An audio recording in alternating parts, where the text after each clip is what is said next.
Bem-vindos ao Innovation Office, um web show promovido pela AmCham que tem como objetivo abrir as portas dos escritórios de inovação do país e perceber como os seus líderes pensam, constroem e entregam inovação, para que outras organizações e líderes possam aprender com a sua experiência. Eu sou a Lara. E eu sou o Manuel.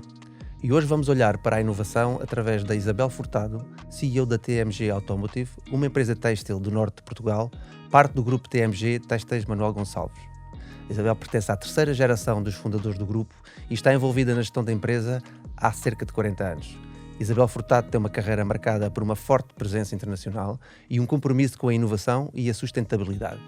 Sob a sua liderança, a TMG Automotive cresceu significativamente, exportando a totalidade da sua produção para grandes marcas automóveis. Isabel Furtado também foi presidente da Cotec Portugal e recebeu várias distinções, onde destaco a Gran Cruz da Ordem do Infante Dom Henrique e o Prémio Dona Antónia. Bem-vinda ao Innovation Office, Isabel. Bem-vinda. Muito obrigado por ter aceitado este nosso convite. É um gosto enorme tê-la connosco. Muito obrigada pelo convite. É para mim também um grande gosto estar aqui hoje. Então, começava a nossa conversa, se calhar, por nos contar um bocadinho da história da TMG Automotive e quais foram os grandes desafios que teve do início da sua liderança nesta grande empresa. Ora bem, a TMG Automotive começa nos anos 70. Portanto, em 1971, a TMG Automotive faz a sua primeira entrega para o setor automóvel. Só que também fazia muitas outras coisas para além de produtos para a indústria automóvel. Fazia desde coberturas insufladas para piscinas, sacos de golfe, big bags para cereais. E eu chego à TMG Automotive, debaixo de umas circunstâncias até um pouco extraordinárias na história da TMG, e chego à TMG Automotive em dezembro de 2008. Ou seja, imediatamente a seguir à grande crise de outubro de 2008. E então estamos com uma TMG Automotive com enorme investimento em curso, cerca de 30 milhões de investimento. Temos um têxtil, que era a parte mais, eu diria, maior e mais importante do grupo TMG, o têxtil em declínio, tanto pela entrada da China em 2000, como também depois pela liberalização do mercado Bangladesh e Índia em 2005. Portanto, temos um contraciclo na indústria têxtil convencional e eu, de certa forma, aterro em TMG Automotive, eu diria quase na tempestade perfeita. E aí o desafio, e eu diria que o desafio mais importante na altura, era manter a fábrica a produzir e a vender, como é óbvio. Portugal, um país periférico, o mercado automóvel dominado pelos alemães, e aqui temos uma empresa em Portugal com tecnologicamente muitíssimo bem equipada, com pessoas muitíssimo bem qualificadas, mas faltava-nos dar aquele salto de vender sem desprestígio para uma Opel e querer agarrar uma Mercedes ou uma BMW. Eu diria que esse foi talvez o maior e o inicial desafio que eu tive na TMG Automotive. Tínhamos já um departamento de inovação, portanto nós sabíamos fazer e fazíamos bem, tínhamos o produto excelente, não estávamos, era conseguir entrar em mercados muito fechados, como o mercado alemão. Claro. Tínhamos uma vantagem, já éramos fornecedores da Volvo desde 1973. Portanto, a Volvo, sendo muito exigente, nós já conhecíamos bem como a Volvo trabalhava e como era necessário fazer para entrar num mercado extremamente concorrencial. E então não tínhamos outra alternativa. Os desafios também criam-nos alternativas, oportunidades. E a oportunidade era sair do que eu diria um smart follower para um trendsetter. E foi essa a estratégia que seguimos, foi deixar de ir atrás, vamos nós impor inovação no mercado. Eu diria assim, de início foi esse o grande desafio que eu enfrentei em automotive. Interessante. E Isabel, e como é que é liderar uma empresa familiar com a história que acaba de contar, tão rica e com tantos marcos e desafios? E como é que isso, pronto, influencia a sua abordagem a essa liderança, a essa gestão? Uma empresa familiar é uma empresa que tem como principal objetivo perpetuar um legado. Ou seja, a empresa não é minha, a empresa é de vários acionistas. Uns trabalham na TMG, outros não trabalham. E a primeira noção que eu tenho que ter e que devo ter é que a empresa não é minha. Eu estou a servir a empresa, foi-me confiada a gestão dessa empresa e o meu objetivo é entregá-la à geração seguinte e de preferência melhor do que quando eu a recebi. Isto digamos que é assim o mote principal. É óbvio que uma empresa com um legado como a TMG, e a TMG foi criada em 1937 pelo meu avô, eu sou, portanto, a terceira geração, é uma empresa como qualquer empresa familiar que tem que ter uma gestão profissionalizada, seja de família ou não, porque eu não gosto muito quando se põe gestão profissional e se pensa sempre em algo de fora, porque a família também é profissional. E depois também temos a complexidade de uma empresa familiar e a simplicidade de uma família. Portanto, nós temos que, desde o início, tentar separar o que é gestão, o que é família e o que é património. O que é que isto implica? Que uma empresa familiar tem um rosto. Portanto, a área social de uma empresa familiar é sempre uma área muito importante, porque nós estamos aqui, de certa forma, representamos o que eram os nossos pais e os nossos pais representaram o que eram os nossos avós. Portanto, tudo que seja valores, ética, responsabilidade, orgulho, é tudo ali uma receita. Giro. E Isabel, posso só fazer mais uma pergunta aqui no âmbito desta mesma questão. Sente mais responsabilidade, acha que ainda sente mais responsabilidade por isso mesmo do que se estivesse numa empresa que não completamente. fosse? E essa responsabilidade até perante o facto de ter que pensar que tem que inovar e continuar a inovar sempre para que a empresa se perpetue e que não seja extinta, vá, ao fim e ao cabo. Com certeza. A responsabilidade que qualquer empresa familiar ou qualquer gestor de uma empresa familiar tem nos ombros é exatamente essa palavra, perpetuar. Muitas vezes ter que optar entre criar riqueza do que fazer dinheiro ou fazer dinheiro muito rápido. Muito rápido. E, portanto, a nossa ligação à empresa é uma ligação de DNA. Portanto, não é uma ligação de eu vou, trabalho, às 6 da tarde vou-me embora para casa e aquilo ficou ali. Portanto, por outro lado, e todas as famílias têm complexidades e, como eu disse anteriormente, simplicidades. Podemos ter temas que são discutidos na empresa no âmbito profissional, temas que são discutidos que têm a ver com a empresa no âmbito familiar, mas essencialmente ter a noção de que tudo o que está na empresa é para servir, ou melhor, tudo o que nós fazemos para a empresa é numa missão de servir. O que é que isso implica? Implica que nós tenhamos estratégias a 20 anos. É isso. Eu estava exatamente a pensar nisso. Uma empresa só dura tanto tempo se tiver uma estratégia de médio e longo prazo muito forte. Portanto, eu tenho que pensar como é que eu quero entregar e o que é que eu vou fazer, onde é que eu quero estar daqui a 5, daqui a 10 anos, daqui a 20 anos. Claro que a 20 anos hoje em dia é quase impossível fazer. Portanto, o que é que nós temos? Temos que olhar muito bem para as tendências mundiais.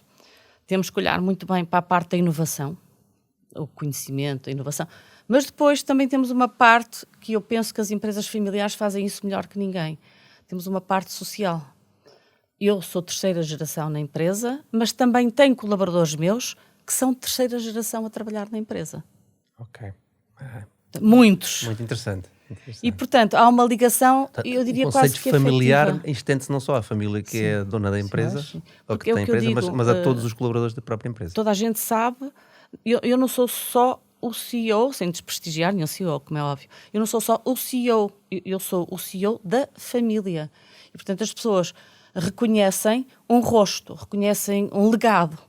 E, além de ser uma grande responsabilidade, é também um orgulho.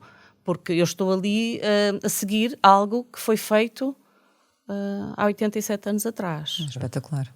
E o equilíbrio. E há uma coisa muito importante, que é aquele equilíbrio de família-trabalho. Eu acho que uma empresa familiar faz isso melhor que ninguém. Correto. Giro. Muito bem. Olha, isso leva-me à próxima pergunta, que tem um bocadinho a ver. Eu ia perguntar sobre inovação, como é que ela está integrada na TMG. Obviamente que, por aquilo que já descreveste até aqui, a inovação está presente em todas as decisões. Portanto, perceber um bocadinho melhor como é que essa inovação é usada como um fator diferencial, e também já agora o tema da sustentabilidade, não é? Ou se calhar mais amplo. Eu até vou ao ESG, porque também já referiste o fator social. Há o fator sustentabilidade e do governance, mas eu diria que pelo menos estes dois, da sustentabilidade e do social, como é que isso depois também integra nas vossas operações e no dia-a-dia? Eu, de certa forma, tive muita sorte de ir parar à TMG para trabalhar. É mesmo assim, porque eu, quando cheguei à TMG, já havia um departamento de inovação. Em 1984 havia um departamento de inovação. Portanto, a inovação era uma coisa que, aliás, o meu avô dizia uma frase muito interessante, que era: qualidade e tecnologia andam sempre de mãos dadas. Portanto, nós já nascemos exportadores, praticamente. Nós, nos anos 50, já exportávamos. Já tínhamos escritórios, quando eu fui para a empresa, tínhamos escritórios fora de Portugal. Nos anos 70 tínhamos a Inglaterra, tínhamos a Suécia. Portanto, já tínhamos uma internacionalização. Éramos exportadores. Ora, não conseguimos ir para esses mercados se não tivermos um forte componente de inovação. Porque Portugal é um país periférico. Nós às vezes achamos que não, mas isso é hoje. Nos anos 70, nos anos 80, nos anos 90 éramos muito periféricos. E Portugal apresentava, ou a TMG neste caso, apresentava um produto diferenciador que conquistava mercados, ou então não conseguia, digamos, ter um efeito diferenciador. O que é que isto implica? Implica desde muito cedo ter pessoal qualificado na empresa. A TMG, quando eu entrei para a TMG, eu entrei para o Gabinete de Estudos Económicos. Nós tínhamos o Gabinete de Estudos Económicos nos anos 80. Nós tínhamos departamento de qualidade, nós tínhamos departamentos de inovação. Portanto, de certa forma, já tínhamos uma tradição de fazer bem e fazer diferente. O que é que nós fizemos nessa linha, eu diria, ao longo dos anos? Como tudo, um processo evolutivo. Aproximámos-nos da academia, e quando eu digo a academia é a universidade, os politécnicos, os centros de engenharia, os centros tecnológicos, e Famalicão tem. Eu estou em Famalicão, aquilo é mais ou menos o centro do mundo, porque nós temos a Universidade de Minho muito próxima, certo, e com quem temos uma excelente relação. Sim, temos o CITEV e temos o CENTI, Centros Tecnológicos de Famalicão. Portanto, nós temos um grande apoio de inovação para a indústria, se o soubermos e querermos aproveitar. E pensaram nessa ligação já desde essa altura, essa ligação com a academia? O CITEV, quando foi criado com muito apoio da TMG. A TMG tinha um laboratório excelente e apoiamos muito a criação do CITEV. Esses ecossistemas das empresas com as faculdades existem em várias regiões do país, na verdade, não é? Porque acabam... Porque fundamental. Porque tem que ser, é a única forma que existe essa dinâmica. Se nós olharmos para a academia, eles detêm o conhecimento. Claro. Mas de ter o conhecimento sem o poder transformar num bem tangível que acrescente valor, é um desperdício de massa cinzenta. E não é inovação. Não é inovação, é só invenção. Claro. Portanto, nós temos que ir buscar... Nós estamos na era do conhecimento. Nós temos que ir buscar esse conhecimento às universidades em parcerias. Nós até patentes conjuntas com as universidades temos. Pegar nesse conhecimento, trazê-lo para dentro de portas e fazer um bem tangível, com valor, que se venda no mercado. Muito bem. E fazendo isto, eu acho que é, eu diria, um dos fatores-chave do sucesso de uma empresa. É saber aproveitar esse conhecimento. E também das universidades, porque as universidades fazer conhecimento por conhecimento, claro, tem que também é um bocado redutor. Mas voltando à inovação, a TMG parte de um patamar já interessante. Nós começamos a vender, como eu disse, em 71 para a SAAB, a Centros. Na altura, e porquê a SAAB? Porque a SAAB é sueca e o mercado alemão pós-guerra está muito fechado. Portanto, era mais fácil entrar na Suécia. Entramos em 73 na SAAB, em 71 na SAAB, 73 na Volvo. E desde então foi conquistando mercados. Neste momento, a sustentabilidade, e também porque nós somos fornecedores da Volvo, nós temos que olhar para a indústria automóvel, que é uma indústria muito escrutinada em termos de sustentabilidade. E, portanto, é uma indústria que está muito à frente em tudo o que é domínio de sustentabilidade, fim de vida, desmantelamento, reciclabilidade, circularidade. Certo. Se nós pensarmos, a indústria automóvel tem tantas ou mais patentes que a indústria farmacêutica. Portanto, se nós olharmos para tudo o que um veículo fez ao longo dos anos, até um grande impacto, por exemplo, na saúde teve. Nós, se olharmos há 20, 30 anos atrás, todos nós tínhamos um amigo que tinha falecido num acidente automóvel. A probabilidade nos anos 60 de se falecer num acidente de automóvel era para aí de 40%. Hoje em dia, na Europa está reduzido entre 5% e 6%. Na África do Sul, em outros países, ainda está a níveis de 50%. Portanto, em cada acidente de automóvel, a probabilidade de morrer é altíssima. Okay. Mas o carro veio contribuir muito. Todas as inovações dentro do automóvel vieram contribuir muito. Estamos a falar de airbags, cintos de segurança. Tudo que tem a ver com a segurança. Assisted driving tools, portanto, o lane keeping, eu não sei muito bem como é que se diz em português, desculpem. Portanto, tudo isso veio contribuir fortemente, não só para as mortes, mas também para, digamos, as pessoas ficarem com problemas graves de saúde ao longo de uma vida. Portanto, a inovação na área automóvel tem muito também a ver com isto, que é uma área que muitas vezes é desprezada, mas que é extremamente importante. Estamos aqui a falar de back and forth, de sustentabilidade e inovação, porque as duas não são separadas.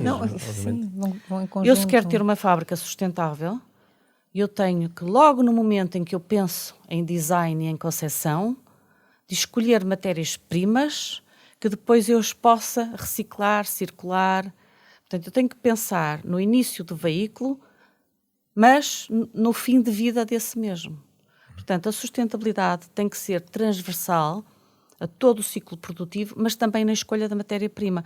A formulação de um produto tem que ter em conta o seu fim de vida.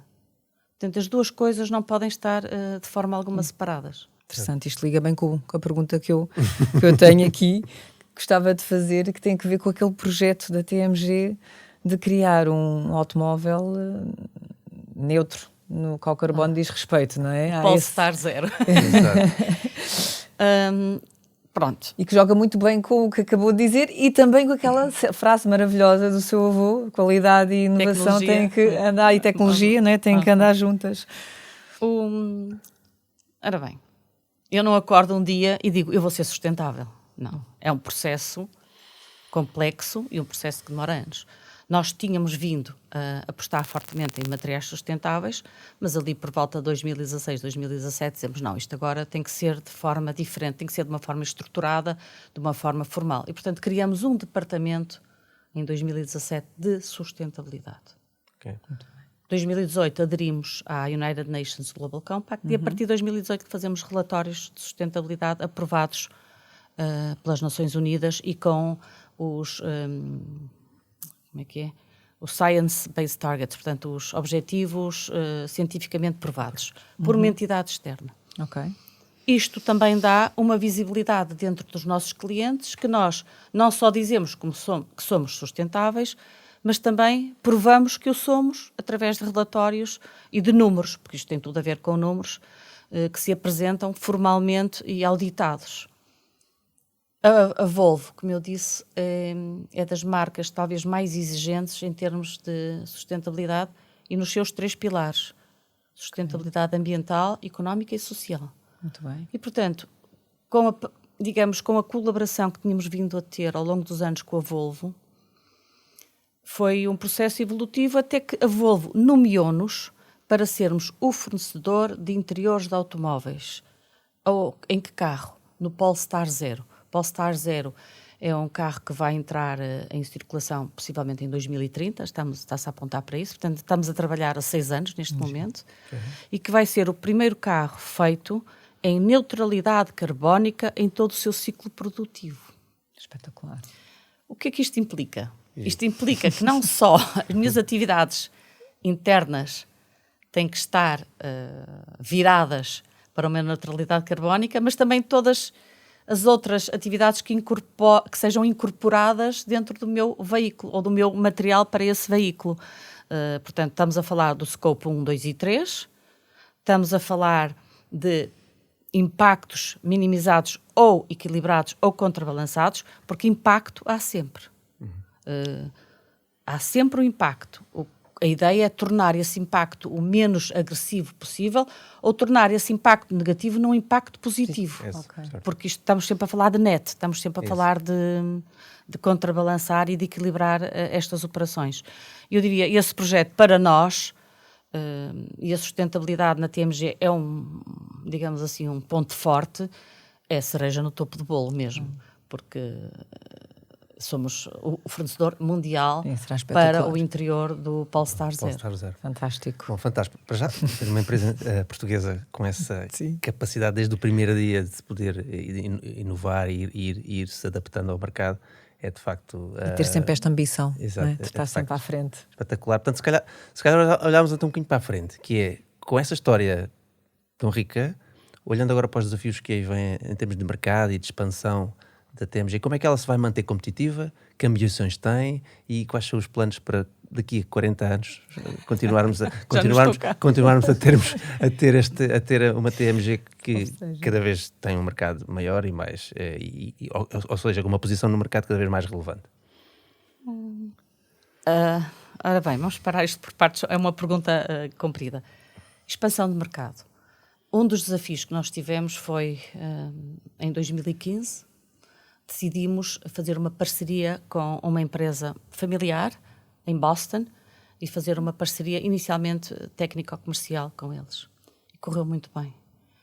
Quando, em 2017, esgotamos a capacidade na fábrica existente, ou que na altura existia, tivemos que fazer outra fábrica. Em 2018, lançamos uma nova fábrica cá em Portugal.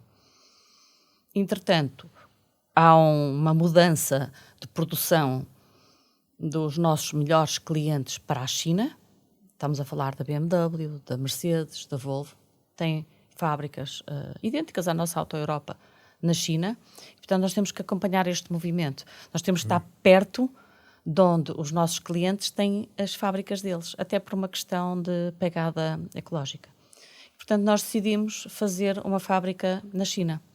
O que por si é um desafio, eu diria talvez a parceria mais improvável do mundo, porque tem portugueses, americanos, taiwaneses em solo chinês. Pronto. Os americanos e portugueses têm a maioria. Mas temos uma fábrica a funcionar muito bem na China. Dito isto, é preciso agora olhar para outro continente. E vamos agora também iniciar a construção de uma fábrica nova nos Estados Unidos, para fazer, de certa forma, o que nós fazemos cá, mas porque também há um mercado lá que precisa de abastecimento local. Também uma fábrica em joint venture com os nossos parceiros americanos. Portanto, isto em termos de expansão de mercado. Nós queremos nós neste momento somos o segundo maior produtor de interiores da Europa. O primeiro é muito, muito grande, é do Grupo Continental, com uma cota de mercado brutal, e nós, distanciados, somos o segundo. Mas também queremos ser um player, falta uma palavra de player em português. Nós queremos ser um player internacional, queremos ser fornecedores globais, e como os nossos clientes têm fábricas espalhadas pelo mundo inteiro, nós temos que acompanhar este movimento, não só para garantir a nossa produção na Europa, mas também para podê-los abastecer onde eles estiverem. E, portanto, isto em termos de expansão de mercado. Falou também nas tendências. As tendências do mercado automóvel são muito, eu diria, são completamente influenciadas pelas tendências da sociedade. Há muitas tendências sociais hoje em dia, como todos nós sabemos. No automóvel eu dizia que há umas 7, mas 3 delas são fundamentais. A motricidade, fossil free, seja ela elétrica, seja hidrogénio, seja o que vier a seguir, é livre de combustão fóssil. Certo. Conectada até por causa da condução tendencionalmente autónoma. Portanto, daí, por exemplo, o 5G ser muito importante para o automóvel por causa da latência ser zero, portanto tem que ir o sinal e vir no momento em que eu tenho que travar. Certo. E outra novidade, ou outra tendência que é mais novidade e aqui em Portugal ainda pouco assimilada, é a noção de partilha. Ou seja, a mobilidade partilhada. Nós temos que olhar que o mundo tem 40 megacidades, com mais de 40 milhões de habitantes, acho eu que é 40, Sim, em que há uma concorrência grande entre o lugar para ter um carro estacionado 90% do tempo ou um lugar para viver.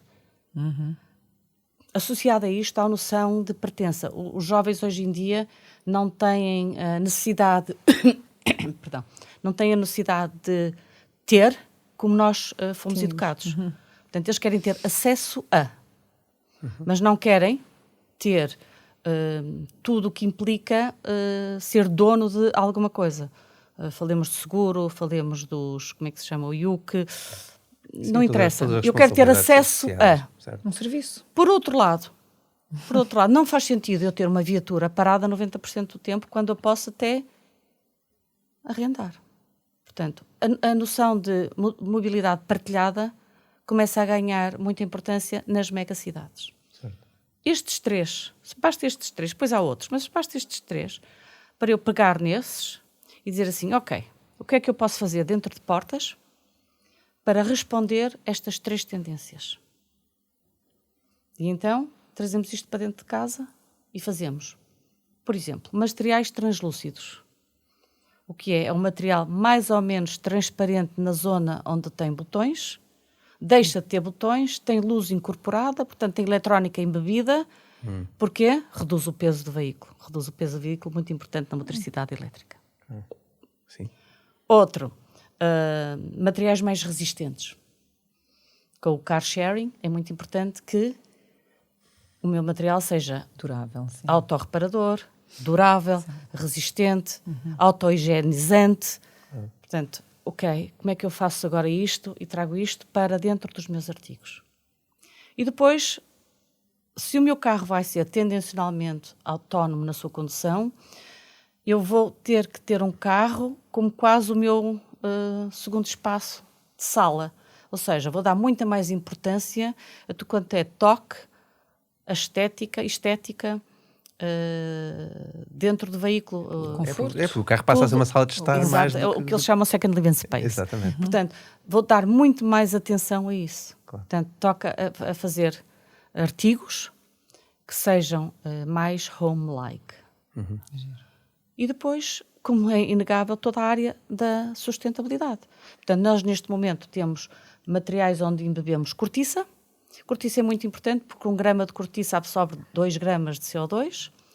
Algas, desde que não tenham ou não compitam com comida. Na TMG nós optamos por tudo que sejam biomateriais, não entrem na nossa cadeia alimentar, porque senão era nós estarmos a fazer carros bonitos, ecológicos na Europa, mas no entanto tirar campos de milho de pessoas, por exemplo, da África, onde podemos ter campos de milho ou soja ou seja o que for, e estar a tirar o que é possivelmente comida para alguns para fazer carros ecológicos para a Europa. Não faz sentido Não é nenhum. sustentável. Não faz sentido nenhum. Portanto, algas e também PET reciclado. Portanto, nós temos inclusive um projeto num PRR, lideramos um vertical da economia azul, em que pegamos em PET através de garrafas e de plásticos que andam a boiar no mar, reciclamos e incorporamos, fazendo artigos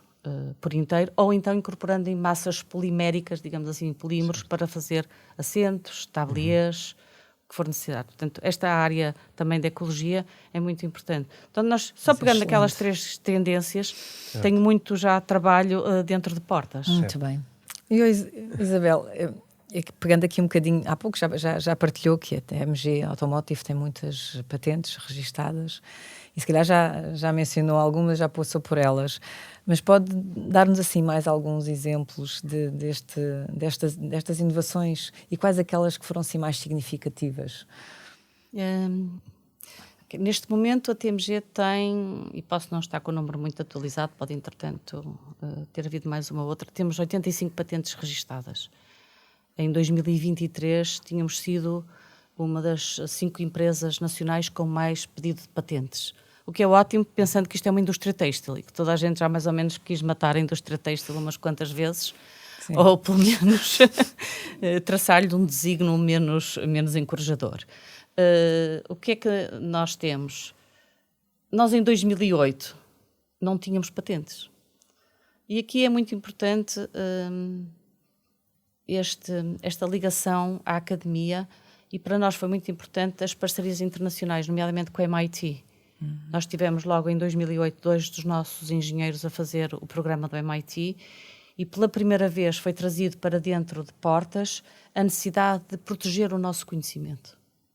Ok. Portanto, a primeira patente foi feita, digamos assim, quase por impulso destas parcerias. E por isso eu também sou uma grande defensora das parcerias, exatamente porque vejo um grande valor nas mesmas. Temos parcerias em conjunto com as universidades. Ainda há um mês assinei um contrato com a Universidade de Coimbra. Temos parcerias em conjunto com a BMW, temos uma com a Mercedes, uma com a Toyota e uma com a Volvo. Portanto, temos a partilha de patentes e depois temos as nossas. Assim, uma patente interessante.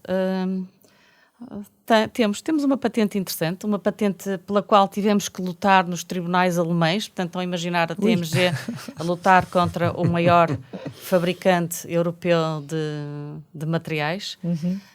É uma patente engraçada porque, do ponto de vista tecnológico, é fantástica, porque é um artigo híbrido, é um PVC com um uretano termoplastificado. O que é que isto implica? Que temos um artigo composto, mas que ao mesmo tempo pesa menos 20%. Mobilidade elétrica é muito importante aqui, mas tem 5 vezes mais a resistência que um artigo normal.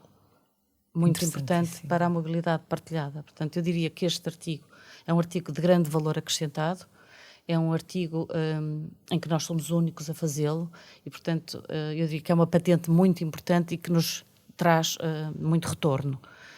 Depois temos outras.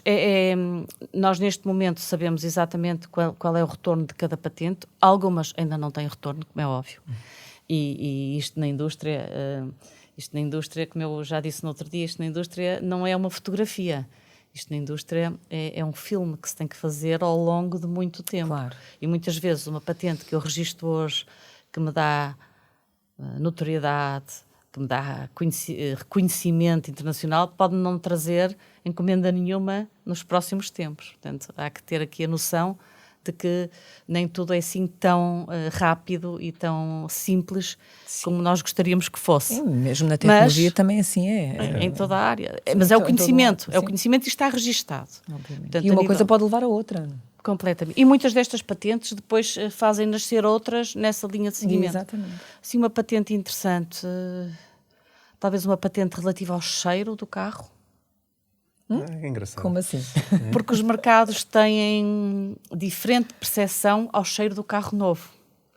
Só para ter um exemplo, no mercado chinês, o mercado chinês não gosta do cheiro do nosso carro, que nós consideramos o cheiro a carro novo. Que é aquele cheiro que nós Toda a gente já identificamos e que toda a gente identificamos. gosta. Cheirar novo, não é? Durante o primeiro mês. Isto tem muito a ver, acho que tem muito a ver com mesmo a parte física das pessoas, a parte, digamos assim, isto tem um nome e agora não me estou mesmo Mas a mais lembrar. sensorial? Mais... Sim, tem a ver com metabolismos, acho eu, que a percepção do cheiro é diferente. Portanto, é uma patente. Curioso, eu tenho neste momento temos um jovem a fazer um doutoramento em Coimbra em cheiros. Uau!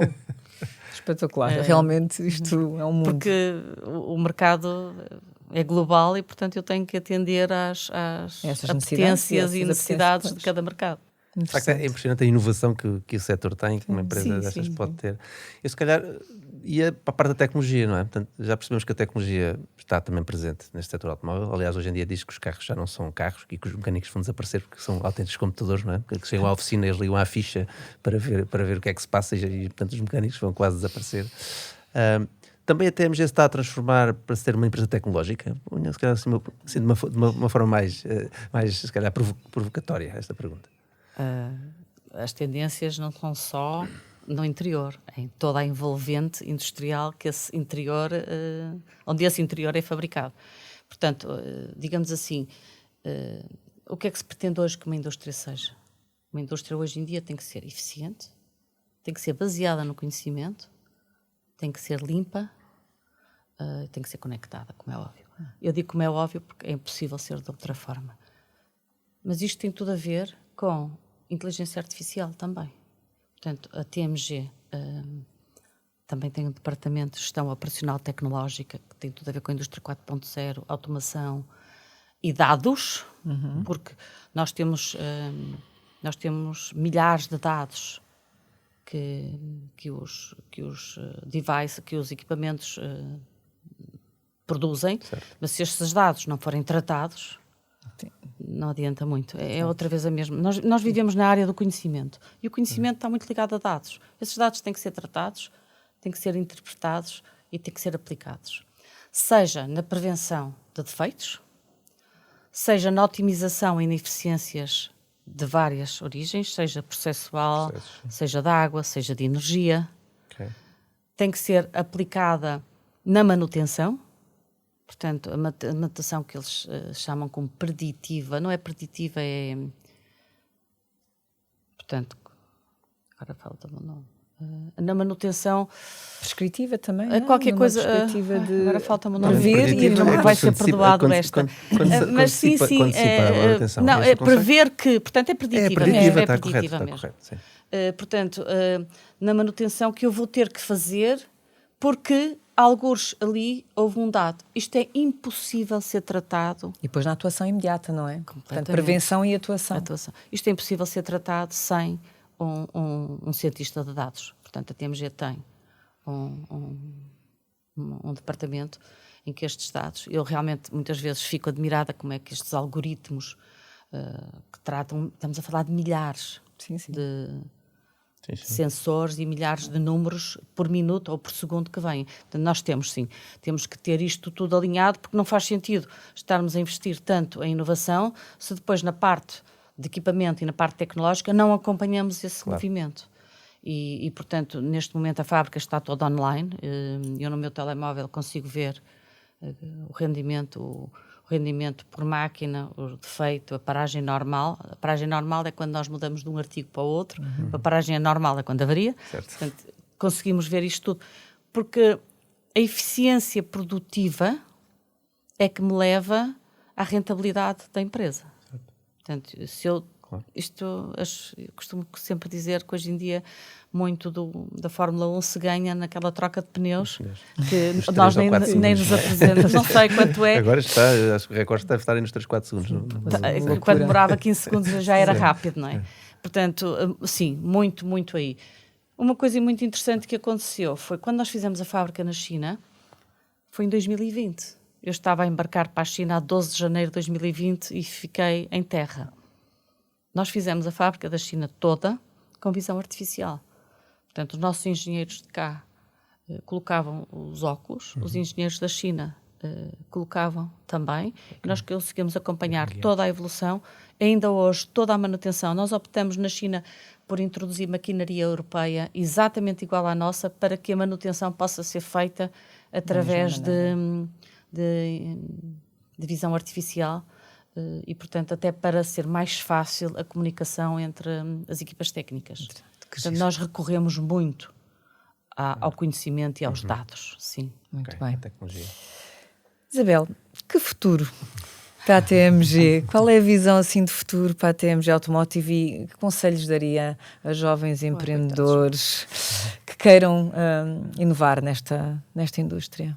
O futuro da TMG. Eu diria, continuamos a ser um grande player global, capaz de oferecer ao mercado soluções inovadoras, soluções de grande qualidade, sempre com, e eu nunca posso aliar isto, sempre com ética, mas principalmente sermos reconhecidos como um player internacional capaz de fornecer globalmente. Não pretendemos ser os primeiros da Europa, não é esse o objetivo. O objetivo é que tenhamos uma presença global, fábricas em várias partes, ter um fornecimento local aos nossos clientes e fazermos bem.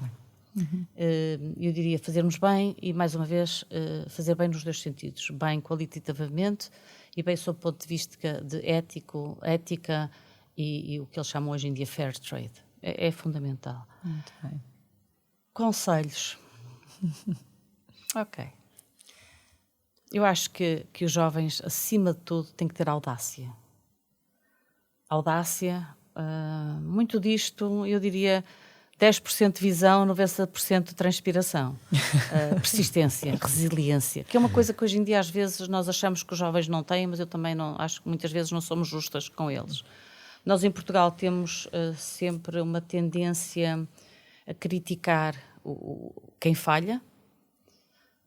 Somos muito maus a aceitar a falha de um jovem. Sem dúvida. Já discutimos isso aqui muitas vezes neste espaço, que é a nossa cultura europeia versus a americana, é onde a falha é premiada e a inovação é que só não falha quem fica sentado no sofá. E nós temos muito essa cultura mais conservadora de a falha, parece que é o medo de falhar, não é?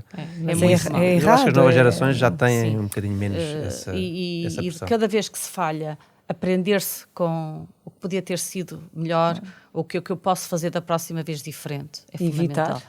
Porque, assim, eu desafio qualquer CEO que se sente aqui e que diga que nunca falhou, eu duvido. Claro que não. Agora, o ideal é falhar poucas vezes e nunca falhar da mesma forma. E aprender com os erros. Exatamente. Claro. Porque eu ainda no outro dia disse no jantar da AmCham, isto é continuar. Nós temos que ir ajustando a nossa estratégia conforme as tendências globais, conforme os ventos, no fundo. Mas tem que se ir testando. Mas temos que ir testando. Vezes falha-se. O caminho não é assim. O caminho tem muitas voltas e muitos recuos e muito entrincheiramento para depois crescer. Portanto, os jovens têm que ter a noção de paciência, que eu acho que a única coisa que hoje em dia os jovens têm menos, talvez seja um bocadinho de paciência. É tudo mais rápido, é tudo mais acessível. E muitas vezes o caminho também não é assim não tem que ser assim tão tortuoso como as pessoas o põem. O caminho tem que ser diferente, mas tem que ser principalmente feito com paciência e persistência. Os jovens hoje em dia estão muito bem preparados. Os jovens hoje em dia têm um mundo.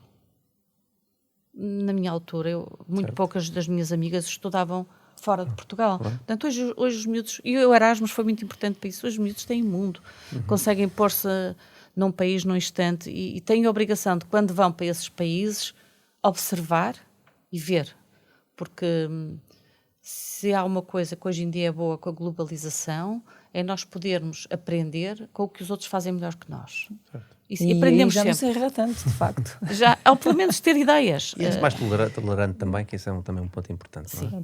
E depois, assim, o nosso mercado não é Portugal. Quer dizer, Portugal é pequeno demais para nós pensarmos em Portugal. Nós temos que pensar em Portugal, mas Portugal termina na Roménia. Portanto, o mercado é europeu, já para não falar no mundo em si, noutro continente.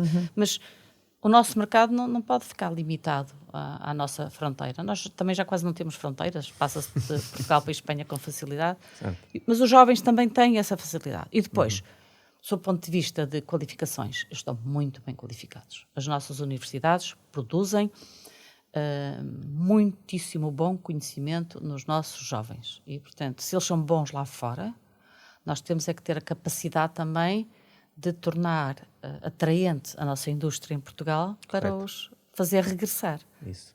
E pode fixar cá. Pode fixar cá. A atratividade da economia portuguesa tem que ser melhorada. E isso compete aos que já cá estão. Exatamente. Muito bem. Bem, Isabel, acho que terminamos de uma forma deliciosa, não é? Eu espetacular. Acho que foi, sim, o percurso, tanto pessoal como da TMG, é brilhante e obrigado por isso. E acho que esta partilha foi de facto extraordinária. Obrigado. Muito obrigada, pela Isabel. Oportunidade foi também. Muito enriquecedor. Mais uma vez, muito obrigada. E assim terminamos este episódio do Innovation Office, que abriu as portas a uma perspectiva da inovação num setor basilar da economia em Portugal, mostrando que a inovação é o motor da transformação neste setor. Obrigado, Isabel, por uma partilha recheada de aprendizagem, inovação e muita experiência. O contributo para a inovação é brilhante a todos os níveis e de veras impressionante. Agradecemos muito teres investido o teu tempo para passar esta mensagem a todos nós e obrigado uma vez mais. Um obrigado especial também ao Mel, que nos acolhe neste magnífico estúdio e, claro, a todos os inovadores que estão desse lado. Esta porta volta a abrir-se dentro de 2 semanas para o próximo episódio e estamos a contar com a vossa visita. Até lá, já sabem, continuem a construir o futuro e a criar histórias épicas de inovação, para que as possamos contar por aqui depois. Até já!